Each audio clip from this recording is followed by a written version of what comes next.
Hi everyone, it's Jack from Hefes. Keeping your knife sharp is super important whether you are a pro chef or just love cooking at home. Even the best knives get dull over time, no matter how well you take care of them. The problem is there's a lot of advice out there, but most of it shows techniques without explaining why they work. So from today, I'm going to break down the basic of knife sharpening. Let's talk about the sharpening steel first. There are three different types of sharpening steel. The stainless steel, and ceramic and diamond. Stainless can be a bit tricky. It's hard to know if it's good for pro knife. If you use a household steel on pro knife, it can damage on the blade. The reason why is household steel are usually softer than the professional knife. That's why I recommend just ceramic steel or diamond steel, as they are generally more reliable. Whatever you choose, make sure to check the product's detail, especially the grip. Ceramic is usually fine and diamond is usually rough. Remember, the sharpening steel is a support tool. It doesn't actually sharpen the knife. It just keeps the sharp edge in shape.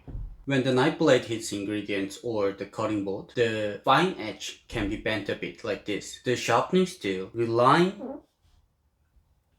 this bent part like this. That's how it works. And which is why I avoid using rough grit steel, because they can grind down the edge too much. So no matter how well you maintain it, the blade will wear down eventually. That's when you need a whetstone to bring back the sharp edge. To use the steel correctly, place it on the table and hold it upright and draw your knife down steadily from base to tip. Make sure to draw it from base to tip. If you grind it from the middle of the edge, it will create a hollow shaped edge. And it's important to keep the angle consistent. Most people just hold the steel in the air while sharpening, but doing it this way makes it hard to keep a consistent angle. That can lead to uneven sharpening and damaged edge. One last thing, please wash or wipe down the knife after honing and before cutting. Today, we covered the sharpening steel, a simple tool that often results in many mistakes. Remember, sharpening steel is mainly a way to maintain the edge created by whetstone. It will extend the time between sharpening sessions. So next time, we'll dive into sharpening with the whetstone. Don't forget to like and subscribe.